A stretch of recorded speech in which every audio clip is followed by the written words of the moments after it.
Pour cet exercice pratique concernant les escaliers, tu vas ouvrir le fichier 3_016_escalier_pratique. Nous sommes ici sur le bâtiment 0 et sur ce bâtiment 0, nous avons 3 escaliers à dessiner. Voici la vue 3D. Les escaliers vont être positionnés ici, ici et ici.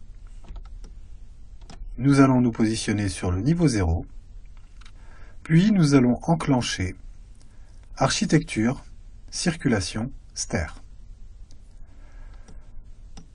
Tu vas venir positionner ici l'actual run width à 1,50 m. La location line va être positionnée en extérieur support left. Le nombre de marches, tu le mets à 19. Et à partir de ce moment-là,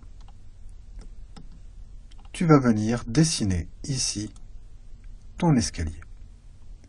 Tu vas t'arrêter ici, tu vas reprendre là, et ton escalier est positionné. Tu vas valider, tu vas fermer le message d'erreur qui est normal, et voici en vue 3D ce que tu vas obtenir. Reviens sur le niveau 0, tu vas faire la même chose aux 2 endroits suivants. Architecture, circulation, stair, le début de ton escalier, la suite. Tu vas valider.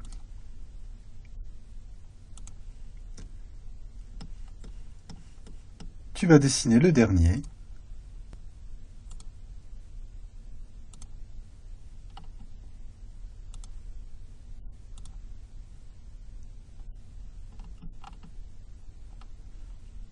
Validons.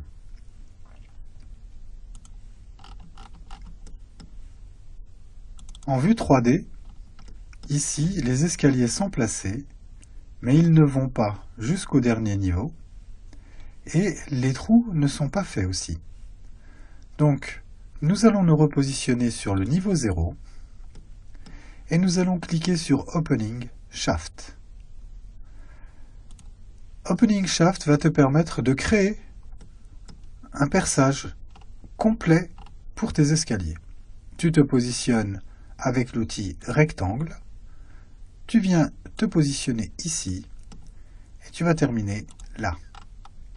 Maintenant, il ne te reste plus qu'à valider. Tu passes maintenant dans la vue 3D, et cette boîte englobante ici, tu peux la gérer grâce au poignet.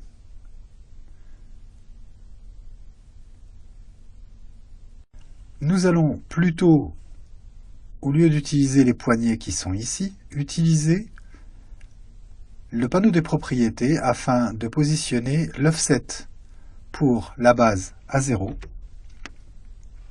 La contrainte supérieure, tu la positionnes à niveau 2. Tu appliques. Tu viens de percer la trémie de cet escalier sur 2 niveaux. Tu peux cliquer à l'extérieur, tu reviens sur ton niveau 0 et tu reprends la commande Opening Shaft.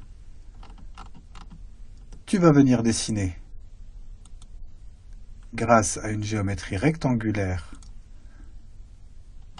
cette limite de perçage, ainsi que cette limite de perçage.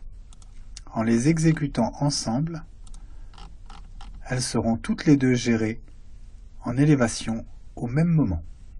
Positionne-toi en vue 3D et tu vas maintenant mettre la base de l'offset à 0 ainsi que le top constraint à level 3. Tes escaliers ont leur réservation d'espace qui est faite dans les dalles. Les escaliers sont faits, maintenant allons vérifier l'interconnexion. Nous n'arrivons pas sur le niveau. Mettons en sélection l'escalier. Changeons le nombre de marches à 17. Appliquons. Validons OK. Ton escalier maintenant arrive correctement sur le niveau. Tu vas effectuer la même manip pour les deux autres escaliers. Modifier le nombre de marches à 17. Appliquer. Valider le message. Et continuer avec le dernier.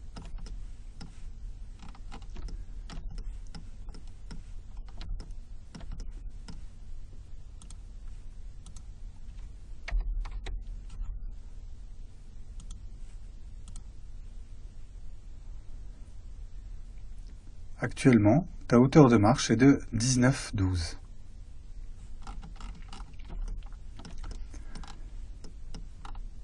Ton escalier maintenant doit passer sur le niveau supérieur. Pour cela, tu vas mettre en sélection l'escalier sur lequel tu veux intervenir, puis tu vas cliquer sur Multistory, Select, Modify Stairs. Revit te propose d'ouvrir une vue d'élévation. Par défaut, ici, c'est l'élévation nord. Cliquons sur Open View. Maintenant, tu vas cliquer sur Connect Levels, choisir Level 2 et valider. L'escalier est dessiné. Tu peux vérifier en 3D. Ton escalier est en place. Reviens sur la vue d'élévation nord. Tu continues en cliquant sur Connect Disconnect Levels. Tu choisis Connect Levels, choisis le niveau Level 3. Valide, ton escalier est dessiné. Dans ta vue 3D, tu arrives bien au 3e niveau. Tu vas pouvoir maintenant continuer et faire cela de l'autre côté sur l'autre escalier. Tu mets en sélection ton escalier, tu cliques sur Multistory Select Levels, tu ouvres la vue, tu cliques sur Connect Disconnect Levels, tu choisis le level 2, tu valides et tu recommences cette manipulation. Puis, tu reprends l'escalier central et lui ira simplement jusqu'au niveau 2.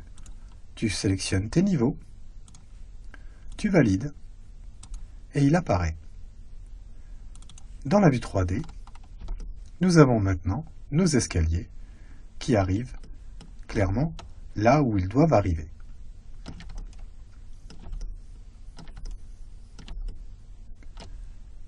Tu as fini la création des escaliers sur le bâtiment 0.